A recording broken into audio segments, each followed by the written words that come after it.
Hi friends, ఎలా ఉన్నారండి అందరూ? మేము చాలా బాగున్నాం. మీరందరూ బాగున్నారు అని అనుకుంటున్నాను.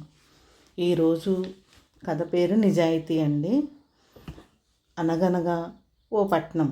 అక్కడ రామయ్య, వీరయ్య అనే ఇద్దరు పెద్ద వ్యాపారులు ఉండేవారు. నువ్వా నేనా అన్నట్టు వారి మధ్య ఎప్పుడూ పోటీ ఉండేది. వీరయ్య దగ్గర పనిచేసే గుమస్తా గంగులు తనకు జీతం కాస్త పెంచమని ఎన్నో నెలల నుంచి యజమానిని అడుగుతున్నాడు. కానీ ఆయన మాత్రం చూద్దాం చేద్దాం అంటూ ప్రతీ నెల దాటవేయసాగాడు.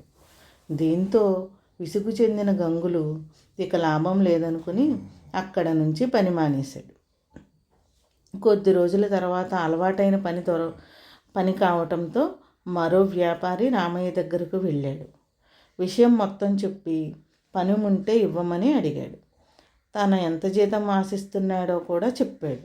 ఆయన కాస్త ఆలోచించి కొద్ది నెలల తర్వాత మళ్ళీ జీతం పెంచమని అడగవనే గ్యారంటీ ఏంటి అన్నాడు.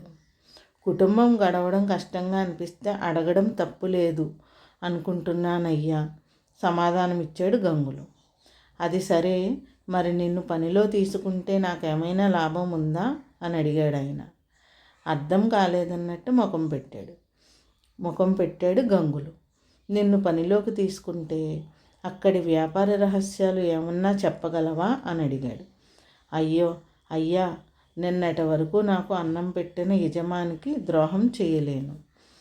నేను నీతి తప్పే మనిషిని కాదయ్యా, క్షమించండి అన్నాడు గంగులు.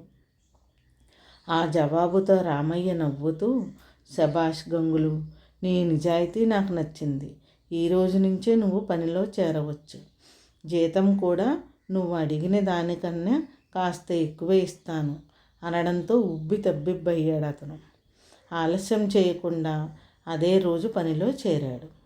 నిబద్ధత కలిగిన పనివాడిని పోగొట్టుకున్నందుకు రామయ్య బాధపడ్డాడు. ఇలాంటి మంచి మంచి కథల కోసం మా గీతాంజలి ఛానల్ని తప్పకుండా సబ్స్క్రైబ్ చేసి. ఇది మరొక కథ అండి. ఫ్రెండ్స్కి పాఠమే సరైన బహుమతి. ఒక ఎద్దు మేత కోసమని అడవికి వచ్చింది.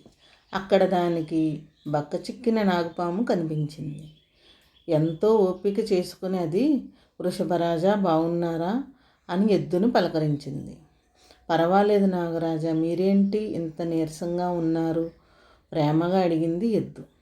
సరైన ఆహారం దొరకక ఇలా తయారయ్యా అని బాధపడింది. నాగరాజా, నాకు ఇక్కడ మేత దండిగా దొరకడం లేదు. ఆ కనబడే ఏరు దాటి వెళ్ళాలనుకుంటున్నా. అక్కడ బోలెడన్ని కప్పలు ఒడ్డునే ఉంటాయి. నా కొమ్ములకు చుట్టుకుని కూర్చుంటే నేను తీసుకువెళతా. వచ్చేటప్పుడు మళ్ళీ ఇక్కడ దించుతా, సరేనా అని అంది ఎద్దు. పాము అలాగే చేసింది. 2 ఏరు దాటి అవతల వైపు వచ్చాయి. కుప్పలు తెప్పలుగా ఉన్న కప్పలను చూసి సర్పానికి నోరూరింది. అప్పటికప్పుడే ఓ 2 మింగేసింది. ఇలా ఓ 10 రోజులు గడిచేసరికి పాము బాగా బలం పుంజుకుంది. గర్వము పెరిగింది.